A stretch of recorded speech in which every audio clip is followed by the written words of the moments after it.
Just like last year, I made 3 Christmas-themed videos in the month of December, and this year we're going to be continuing that. Well, it's going to be a tradition. And today I'm going to be showing you guys all 60 of the Easter eggs in the Home Alone Lego set. The first 3 Easter eggs I found are on the Wet Bandits' van. So first off, the OK Plumbing and Heating is actually in the movie. These 2 stickers, actually there's 4 stickers total, but the other one is Harry's hat when he's in his police disguise. So that's number 2. And number 3 are the little trinkets that they have inside the van that they have stolen. Now going to the house, the very first one that you normally would see right when you got there is the statue. They included that, so that's kind of cool. And the other is the doorknob that is on fire there. Or not really on fire, more it's hot. And then the other one is right under that. You can see the M on for McAllister on the doorknob. So it's good to see that they included that as well. That is a sticker piece right there, and it's actually reflective too. The last one I found on the exterior of the home is found in this trash can here. This is in fact where Kevin's plane ticket ended up after it was thrown away by his dad on accident. You can see it says Kevin, Adwin Airlines, and it ends up in the trash in the Lego set, which is super cool that they even included that. When you open up the Lego set on the bottom sections, you see these 2 pictures here. This is the Plaza Hotel, which is another Easter egg, and on the other side is the Eiffel Tower, which they go to Paris the first year and then New York the second year. So kind of referencing there on these flaps here. And then going back inside in the family room area, you can see the bowl of ice cream in which Kevin eats, and also the spoon there. So that's a nice inclusion. And also back there, you can kind of see the Christmas tree. Back there, you see the 2 turtle doves. So there's 1 and there's 2. That is a reference to the second movie. If I give you guys a bird's eye view, you can see a better view of the family room. But right there, that little thing there, this is actually the Home Alone Lego set under the Christmas tree. So that's a pretty cool gift. And also right by it, you can see the ornaments in which Harry and Marv step on, and actually the little toy cars that the Wet Bandits slip on. So there's a blue one and then there's a black one right behind that ice cream there. And then how could I forget the legendary Michael Jordan cardboard cutout on the train in which he uses to fool the Wet Bandits into thinking that his family's there. But that's always nice. It says Bricks 23 because, well, Lego doesn't actually have a Bulls license. So it's kind of funny how they did that. And that spins around. Another cool feature you can do in the Lego set is trying to get Kevin to go out the front door of the Home Alone house. It's kind of difficult to do, but they come with a sled, and then there is even the feature on the back. You can see the knob here. This presses up against Kevin when he's up against the stairs. So if I raise this, you can actually see how it works. So you can see, there goes the chairs. Right there, it pushes up against the wall, which is where Kevin would be. So, if you want to do this, put Kevin up there. He almost came out, but yeah, that's another reference, an Easter egg that they included in the Lego set. On this side of the Home Alone Lego set, you can actually see back in there the grandfather clock that chimes when Harry and Marv are coming to break into the house. It says 9 o'clock. I don't know if you can tell that, but it's always cool that they included that. And then right in front of that is the spinning mannequin, which does actually rotate when you rotate the same knob as the Michael Jordan knob. So they rotate at the same time just to make the Wet Bandits unaware that there's no one home, but it's to prove that there might be someone home so they don't want to break in. On top of the table, the next one is that mac and cheese dinner in which he actually eats right before the clock actually does chime 9 o'clock and the Wet Bandits come. Unfortunately, he never got to finish eating that mac and cheese. And then in that back corner, you can see the fan, which is used to make Harry covered in feathers and when he's all sticky. So that's a cool thing that they included, another one of those traps. Easter egg number 21 begins on my favorite part of the Lego set. This here is the extra room that they included. We're starting here. You can see the Little Nero's box of pizza, which is the pizza place in which Kevin orders pizza from. And if you put all this back together, you can see this little knob here, and this will actually deploy the iron which falls on Marv's face, which they did include a print on his face that shows the burns, so that's always fun. And then the next reference I would like to point out is back up here again. This is the little TV set that he watches, the probably not child appropriate film Angels with Filthy Souls. So that's kind of cool that they included a little TV there. With the, if you turn your attention to the fridge, you can see a New York guide. So who knows, maybe Kevin wanted to go to New York, I don't know. And then right in the fridge, you can see the mac and cheese dinners that are meant to go in the fridge. They kind of fall out really easily sometimes, but it's funny to see that they included that too. Another one of the iconic traps is the flamethrower, or I don't know what it's called, but this roasts Harry's head in the first film. If we reassemble this whole unit here, we can actually see the doggy door in which Marv sticks his head through and receives quite the surprise from Kevin. So he would stick his head right through there, and Kevin would have fired his projectile launcher at Harry's face.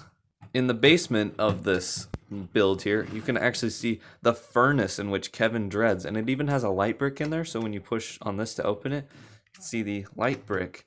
The others are the Tide, in which he uses in the actual movie. Unfortunately, there's no sticker saying that it's Tide, but it's Tide. Then we have the dryer and the washing machine, and then the sock that, or Marv's sock that is stuck to the tar. So when he steps on that nail, spoiler alert.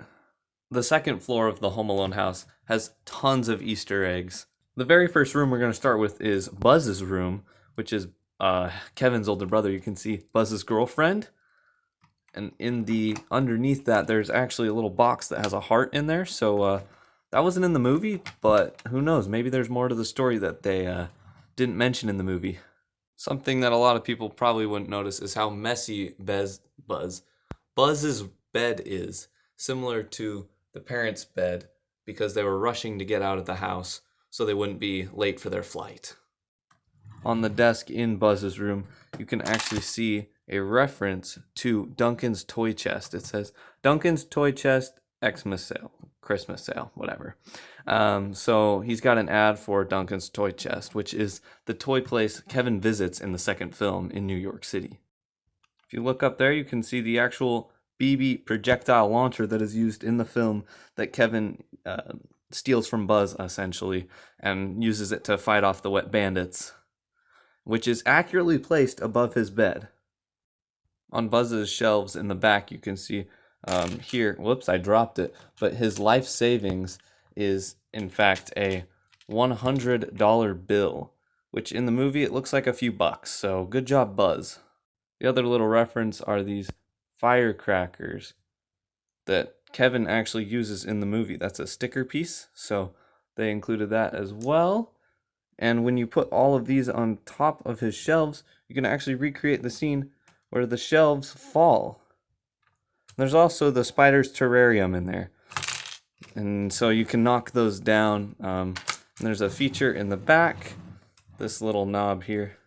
You can actually see the Technic at work moving in there a little bit. Mine doesn't work super great, but that doesn't matter. Finally, moving past Buzz's room, you can actually see the stairs. So this is Buzz's room right here, this door that says keep out. But there is this tarantula, and there is a stud on the wall for you to stick it on the wall to recreate that, like one of the climax scenes of the film where the bandits are chasing Kevin up the stairs. On the stairwell, you can actually see family pictures. The one on the left there, I believe, is Kevin's mom. This one here, I believe, to be Buzz. And then the same can be said for the other side. So we've got a picture of Kevin, and I believe that could be his dad. So I don't know. But it's always cool that they included those family pictures there. And also the paint can feature, where you can throw the paint can off the balcony. So throw that down the stairs, except normally there'd be some stairs there. So, but that's super cool that they even included that, and that you can recreate that scene. Easter egg number 49 brings us to this side of the house. You can see this is the parents' room there, and there's several actually. So for one thing, there is, I have bad lighting right now, but there is their alarm clock. And it's supposed to say 12 o'clock, which is when the power went out. Or not when the power went out, just that's what happens when electric clocks power goes out. Their messy bed, as well as I mentioned. And then there's a thing of popcorn there for Kevin to jump on the bed and celebrate that he lost his parents there. Let's see if I can get this out here. Yeah, there you go. You can see that now. The next Easter egg is located in the bathroom, which is by far the smallest of the rooms. This is the toothbrush that he stole from that shop. He asked if it was approved by the American Dental Association, and the poor cashier couldn't answer that question, but that's another Easter egg that they included. You can also recreate the aftershave scene. There's a mirror. You can put Kevin on that stool. There is no aftershave, unfortunately, included in this. The roof of the house, well, is a roof, but it does include a chimney and this fold-up feature, so you can gain access to the inside. The next feature is, or Easter egg more like, is this sticker. This is the battle plan. You can see Kevin McAllister. You can pause the video and actually take a look at those details. They're surprisingly accurate. It would have been super cool if it were a print. There's also the lamp, which isn't an Easter egg, it's just a nice detail. But the pull-out couch there, that's the first time we've ever gotten a pull-out couch in Lego form, and it looks nice. There's also a gumball machine, which is actually in the movie. You just have to keep your eyes peeled. And then the last Easter egg is the spider web back here. Or not the last Easter egg, just in this attic area, which is a spider web that could be referencing how Kevin thinks it's scary in the movie. So, you know, that's always nice. Here's the other Easter egg. It's the homemade zipline feature. So you can see these are the handlebars he uses. This actually attaches to the house. But inside, you can see the scissors he uses to cut the string when the wet bandits are on it. So, you know, there's not a lot of Easter eggs here. The last two Easter eggs I want to mention are the fact that this set has 24 bags. I actually did an unboxing video, so go check that out. But there are 24 bags, so you can count down the days till Christmas as you're building this. But the very last Easter egg, number 60, I guess it counts for several because it's all the minifigures. Everything that was included, from Marv having the iron burn face, you know, their crowbars, Kevin's sweater. He even has a additional scarf and beanie that you can get in the set as well. Old Man Marley's shovel, you know, it's all here. This set was phenomenal to build, and it's just got so much. This could be one of LEGO's most accurate LEGO sets. Okay, I'm just kidding. No, it's not. But it is one of the most detailed with Easter egg sets you can get. So with that, I want you all to like and subscribe to DL Studios so you don't miss my other Christmas videos coming out next week and the week after that. And I'll see you guys next week for those.